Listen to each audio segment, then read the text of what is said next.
1-1 series બરાબર કર્યા બાદ ભારતની ટીમ આજે શુભમન ગિલની કેપ્ટનશીપમાં ઝિમ્બાબ્વે સામે ત્રીજી T20 મેચ રમવા માટે ઉતરશે. જો કે આજની મેચમાં ભારતના કેપ્ટન ગિલ અને કોચ માટે સૌથી મોટો માથાનો દુખાવો એ જ રહેશે કે ભારતની પ્લેઇંગ 11 કેવી રીતે બનાવી, 11 પ્લેયર્સની ટીમમાં કોને રાખવા અને કોને બહાર કરવા. કારણ કે T20 વર્લ્ડ કપ જીત્યા બાદ યશસ્વી જયસ્વાલ, સંજુ સેમસન અને શિવમ દુબે ઝિમ્બાબ્વે પાછા આવી ગયા છે અને ભારતીય ટીમ સાથે જોડાઈ ગયા છે. તો શું શુભમન ગિલ પોતાની ઓપનિંગ પોઝિશન છોડીને 3 નંબર ઉપર બેટિંગ કરવા આવશે કે પછી ગઈ મેચમાં સેન્ચુરી ફટકારનાર અભિષેક શર્માને બહાર બેસવું પડશે? ચાલો જાણીએ બધું જ આ વિડીયોમાં. પણ જો તમે હજી સુધી આ ચેનલને સબસ્ક્રાઇબ ના કરી હોય તો પ્લીઝ સૌથી પહેલા સબસ્ક્રાઇબ કરી લો, કારણ કે હું ક્રિકેટને લગતા આ જ પ્રકારના ઇન્ટરેસ્ટિંગ વિડીયો ગુજરાતી ભાષામાં રેગ્યુલરલી બનાવું છું. હેલો ફ્રેન્ડ્સ, કેમ છો? મારું નામ ઈશાન જોશી છે. આઈ એમ શ્યોર કે તમે બધા મજામાં હશો. ઝિમ્બાબ્વેના હરારે સ્પોર્ટ્સ કોમ્પ્લેક્સમાં ભારત અને ઝિમ્બાબ્વે વચ્ચે ત્રીજી T20 મેચ રમાવાની છે. પહેલી 2 મેચો જ્યાં રમાઈ હતી એ જ ગ્રાઉન્ડ ઉપર આ ત્રીજી મેચ પણ રમાવાની છે. ભારતીય સમય પ્રમાણે સાંજે 4:30 વાગે આ ત્રીજી T20 મેચ શરૂ થવાની છે. ઘણા બધા લોકોનો એક કોમન સવાલ હોય છે કે ભારત અને ઝિમ્બાબ્વે વચ્ચે ચાલતી આ T20 મેચની સિરીઝ કઈ એપ્લિકેશન અથવા તો પછી કઈ ચેનલ ઉપર જોવા મળશે? તો જો મોબાઈલ ઉપર જોવાની વાત કરું તો સોની લીવ એપ્લિકેશન ઉપર અને ટીવીમાં સોની 10 સ્પોર્ટ્સ ચેનલ ઉપર તમે ઇન્ડિયા વર્સિસ ઝિમ્બાબ્વેની આ આખી T20 સિરીઝ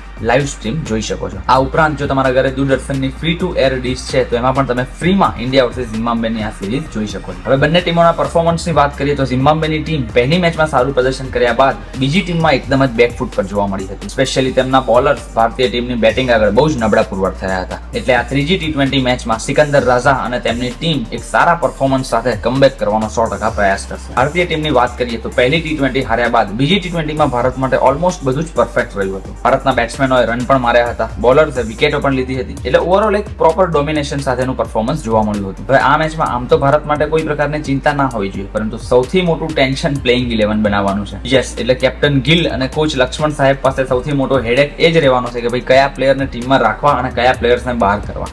કારણ કે T20 વર્લ્ડ કપ જીતી ગયેલી ટીમના 3 સભ્યો યશસ્વી જયસ્વાલ, સંજુ સેમસન અને શિવમ દુબે ટીમમાં પાછા આવી ગયા છે. એટલે લાસ્ટ મેચની પ્લેઇંગ 11 માંથી 3 પ્લેયરને બહાર બેસાડવા જ પડશે કે જેથી કરીને આ 3 નવા પ્લેયરને ટીમમાં સ્થાન આપી શકાય. હવે આ 3 માંથી 2 પ્લેયર્સ તો ઇઝીલી રિપ્લેસ થઈ જાય એવું લાગે છે. વિકેટ કીપર તરીકે ધ્રુવ જુરેલના સ્થાને સંજુ સેમસનને સીધો ટીમમાં સ્થાન મળી જાય એવું લાગે છે. ત્યારે ગઈ મેચમાં ડેબ્યુ કરેલા સાઈ સુદર્શનને બદલે શિવમ દુબેની એન્ટ્રી સીધી જ ટીમમાં થઈ શકે છે. પરંતુ જો યશસ્વી જયસ્વાલને ટીમમાં લેવા હોય તો પછી બહાર કોણ થશે? આપણે તો જાણીએ જ છીએ કે યશસ્વી જયસ્વાલ એઝ એન ઓપનર ટીમમાં રમે છે. પરંતુ ઝિમ્બાબ્વે સામે ચાલી રહેલી આ T20 સિરીઝમાં આપણે શુભમન ગિલ અને અભિષેક શર્માની જોડીને એઝ એન ઓપનર જોયા છે. એટલે જો યશસ્વી જયસ્વાલને ટીમમાં લેવા હશે તો કાં તો પછી અભિષેક શર્માને બહાર કરવા પડે અથવા તો પછી શુભમન ગિલે 3 નંબર ઉપર બેટિંગ કરવા આવવું પડે. શુભમન ગિલ કેપ્ટન છે એટલે એ તો ટીમની બહાર જવાના નથી. પરંતુ જો શુભમન ગિલ 3 નંબર ઉપર પણ બેટિંગ કરવા જશે તો ઋતુરાજ ગાયકવાડને 4 નંબર ઉપર બેટિંગ કરવા જવું પડે અને કદાચ જે અત્યાર સુધીનું બેલેન્સ બનાવેલું છે એ ભારતીય ટીમનું બગડી જશે. અને અભિષેક શર્માએ પણ છેલ્લી T20 મેચમાં એક જોરદાર સેન્ચુરી ફટકારી દીધી છે. એટલે એમને બહાર કરવા પણ અઘરા રહેવાના છે. લેટ્સ સી શુભમન ગિલ અને લક્ષ્મણ સાહેબ શું ડિસિઝન લેશે.